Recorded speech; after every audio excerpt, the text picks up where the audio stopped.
Exatamente às 2h17 da tarde de ontem, sexta-feira, em Washington, o servidor do Departamento de Tesouro americano processou uma atualização silenciosa. Sem coletiva de imprensa na Casa Branca, sem gritaria no Twitter, sem fogos de artifício. Com um clique técnico, 3 nomes desapareceram da SDN List, a lista de sanções mais temida do planeta. Alexandre de Moraes, sua esposa Viviane e o Instituto Lex. Para a torcida no Brasil, isso foi vendido como uma vitória da soberania nacional. Para a oposição, como uma traição de Donald Trump. Mas vocês me conhecem, aqui no Hub TNT nós não olhamos apenas para a espuma, nós olhamos para a onda. E a verdade é muito mais fria e muito mais cara. O que aconteceu ontem, dia 12 de dezembro, não foi justiça e nem foi arrependimento. Foi o fechamento do maior balcão de negócios das últimas décadas. Nesse vídeo eu vou te mostrar o que ninguém te contou. Como 2 irmãos bilionários, um tarifaço de carne e as terras raras de Goiás compraram o passaporte de um ministro do STF de volta. Para entender o fim dessa história, precisamos voltar 165 dias. Em julho de 2025, o governo Trump aplicou o que chamamos de pacote punitivo. Primeiro, a sanção Magnitsky contra o ministro Alexandre de Moraes, inédita, a primeira vez na história que um juiz de uma democracia aliada entrou na lista por violação de direitos humanos. Mas o que veio a seguir foi o verdadeiro aperto de mão de ferro, o tarifaço de 50%. Donald Trump, aconselhado pela ala ideológica de Marco Rubio, taxou em 50% a carne, o café e diversos outros produtos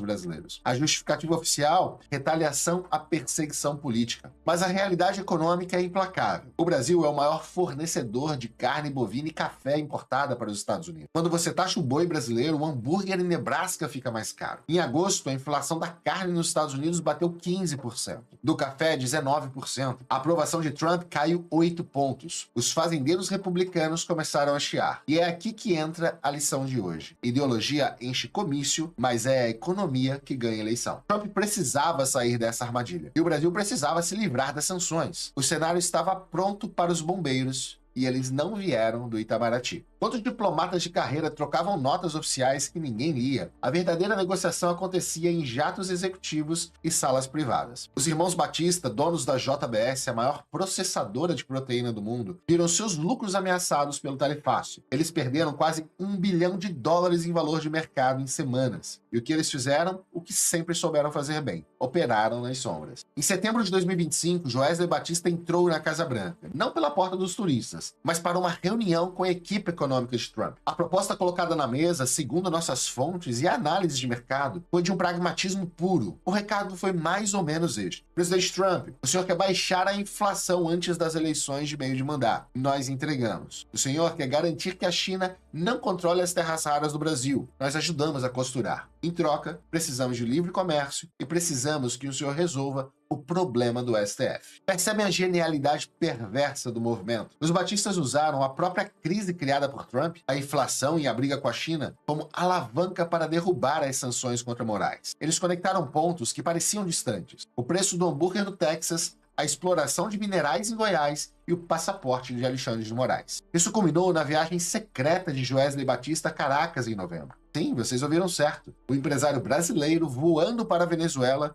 para sugerir a Maduro que baixasse o tom. E por quê? Porque Trump queria uma vitória na política externa sem precisar mandar os fuzileiros navais. O acordo foi costurado por bilionários, não por embaixadores. Mas, Davi, por que os Estados Unidos aceitariam tirar o nome de um violador de direitos humanos da lista, correndo o risco de parecerem fracos? A resposta está no seu bolso agora, o seu celular e nos mísseis da Highton. Estamos falando de terras raras. A China controla 95% do processamento desses minerais cruciais para baterias de carros elétricos e tecnologia militar. O Brasil tem 23% das reservas mundiais. A revogação da sanção Magnitsky foi o pagamento final de um pacote. Olhem o que está no pacote de dezembro. $465 milhões da Agência de Fomento Americana para a mineradora Serra Verde em Goiás. Tarifa zero retroativa para carne, café e outros produtos brasileiros. E, claro, a limpeza da ficha de Alexandre de Moraes.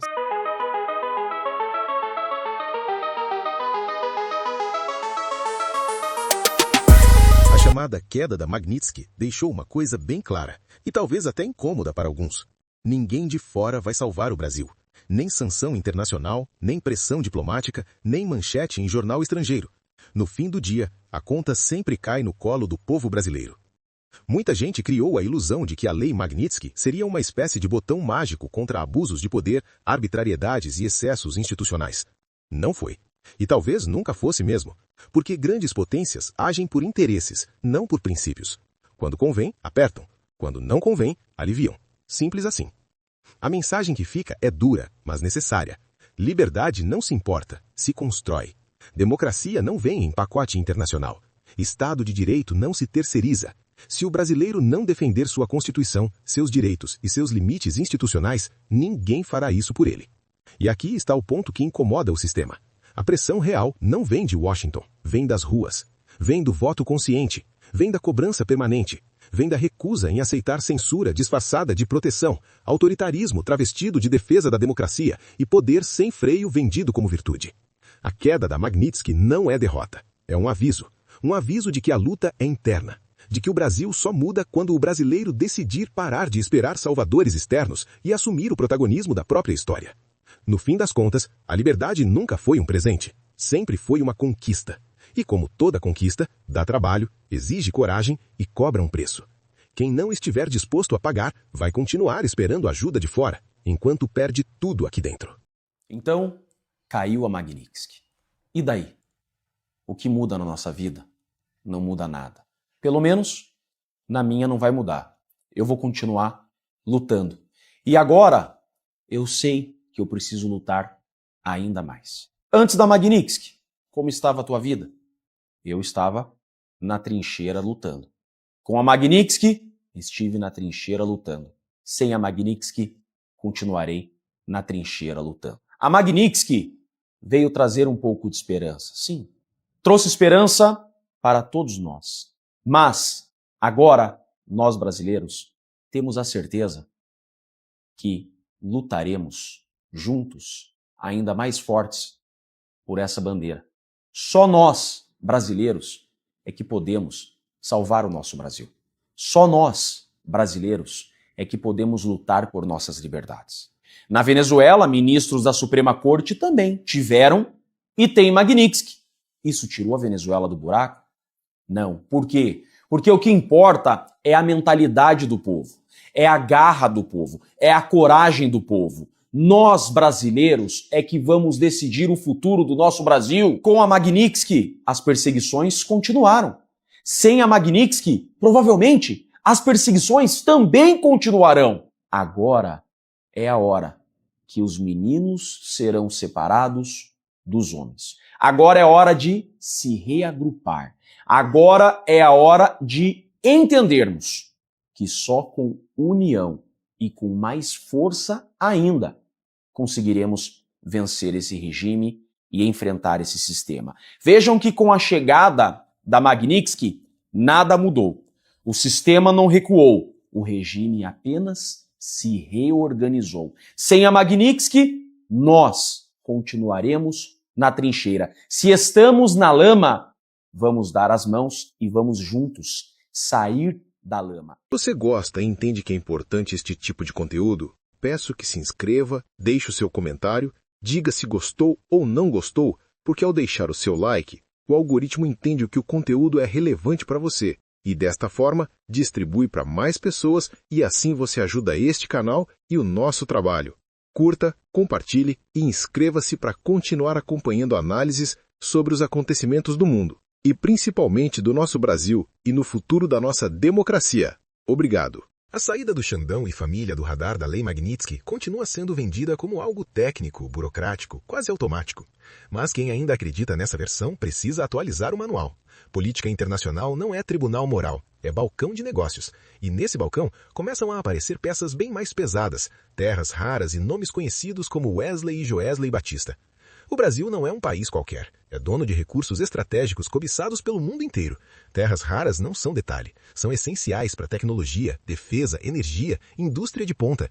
Quem controla isso, controla poder. E quando esse tipo de ativo entra na mesa, sanções viram moeda de troca, não punição exemplar.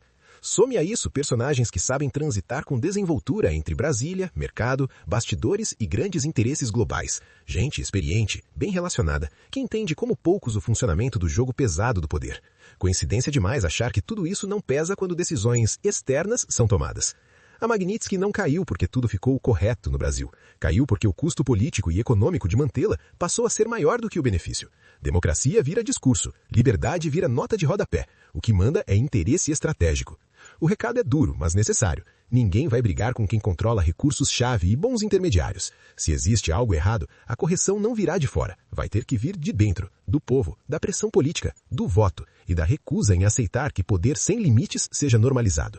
No fim, a Magnitsky sai de cena e deixa a verdade nua e crua. Quando terras raras, grandes interesses e velhos conhecidos entram no jogo, princípios saem pela porta dos fundos. E quem ainda espera justiça importada continua perdendo tempo e liberdade. Pois é, meus amigos, Donald Trump acaba de retirar o Alexandre de Moraes da lista de sanções da Lei Magnitsky e a partir de agora, tanto o Alexandre de Moraes, o ministro do STF, quanto a sua esposa, a Viviane Barci de Moraes, e o escritório de advocacia também lá da esposa do Alexandre de Moraes, terão as suas contas liberadas, terão as suas transações em dólares também voltando aí a funcionar normalmente e eles retornarão ao sistema financeiro internacional depois de quase 6 meses sob uma das leis mais duras dos Estados Unidos. Por que o Donald Trump aplicou essa lei ao Alexandre de Moraes e o que ele está recebendo em troca para liberar o Alexandre de Moraes, hein? O Donald Trump não está nem aí para o Brasil, ele está aí para os seus próprios interesses, para os interesses dos Estados Unidos. Por isso que ele criou aquela sigla lá, o MAGA, que é o Make America Great Again, ou seja, a América em primeiro lugar. E você acha que ele está aqui para ser o salvador da pátria? Eu sei que tem muita gente que acredita nisso. Infelizmente, cara, essas pessoas são as pessoas que estão mais revoltadas nesse momento. Quem acreditava que o Donald Trump estaria aqui para resolver o problema do nosso país? Mas não, ele está aqui para resolver o problema do país dele. E o que o Brasil tem em troca? Aqui é que entra a grande questão. Bom, o Donald Trump e o Lula, eles sentaram para conversar, para negociar e parecia que aquilo tudo era um circo, que era armação, que isso, aquilo outro, mas parece que a conversa foi real. E o que foi colocado na mesa ali? Segundo essa matéria que saiu no UOL, a carta do Lula para negociar com o Donald Trump era isso aqui, ó. Terras raras. Terras raras, a carta de Lula para negociar com o Trump. Essa matéria que saiu aqui no UOL no dia 25 de outubro de 2025. Castigado pelo presidente americano Donald Trump e com tarifas que estão entre as mais altas do mundo, o Brasil está assentado sobre um tesouro que pode se tornar a sua carta de negociação. E que tesouro é esse? São as vastas quantidades de terras raras, indispensáveis para setores chaves que vão da indústria digital à defesa, ou seja, são 17 minerais fundamentais para a construção aqui de chips, semicondutores, baterias de carro elétrico, tecnologia militar, inteligência artificial, satélites, mineração de Bitcoin, indústria aeroespacial, ou seja, o Brasil ele está assentado diante da segunda maior reserva do mundo desse material. Em primeiro lugar está a China, que tem 44 milhões de toneladas dessas terras, e em segundo lugar vem o Brasil, com 21 milhões de toneladas. E os Estados Unidos não tem nem 10% do que o Brasil tem de reserva. Hoje os Estados Unidos têm menos de 2 milhões de toneladas de terras raras. Ou seja, o Trump ele não está pensando no Brasil. Ele não está pensando no Alexandre de Moraes, na democracia no Brasil. Cara, ele não está nem aí para isso. O Donald Trump está pensando nesse momento na China, porque a China, além de ser o país que mais tem esse recurso, os minerais dessas terras raras, a China também domina a extração, domina refino e domina a cadeia logística. E o Trump sabe muito bem que o futuro da nova economia passa justamente por esses minerais esses que os Estados Unidos precisam desesperadamente, e o Brasil está justamente nesse meio. Porque além da China produzir demais esse tipo de material, o Brasil tem exportado cada vez mais esse material para a China. Ou seja, os Estados Unidos estão perdendo essa guerra dos materiais críticos. E essa pode ser a carta que o Lula colocou na mesa para negociar com o Donald Trump, para livrar a cara do Alexandre de Moraes, e que não muda o fato do Alexandre de Moraes cometer os seus abusos. Isso não muda em absolutamente nada. Ele vai continuar cometendo esses abusos e muito provavelmente vai aumentar ainda mais. O cancelamento das sanções estaria condicionado a um acordo entre o Lula e o Trump. A negociação envolve a concessão de terras raras, está vendo as terras raras aqui novamente, para a exploração norte-americana. o fim da censura contra as mídias sociais, o cancelamento de impostos contra as Big Techs, a colaboração brasileira no combate ao crime organizado e o término de qualquer cooperação do Brasil com a China no setor de satélites. Neste último caso, a empresa Starlink do empresário Elon Musk poderia se beneficiar. E quem é que intermediou tudo isso? Segundo aqui a matéria, diz que o canal de negociação entre o governo norte-americano e o governo brasileiro foram os irmãos Joesley e Wesley Batista. Agradecemos a sua presença conosco e fazemos o convite para que nos acompanhe novamente no próximo vídeo e sempre que importantes novidades sacudirem o cenário da política brasileira e mundial. E, antes de sair, não esqueça de inscrever-se e dizer gostei ou não gostei. Obrigado.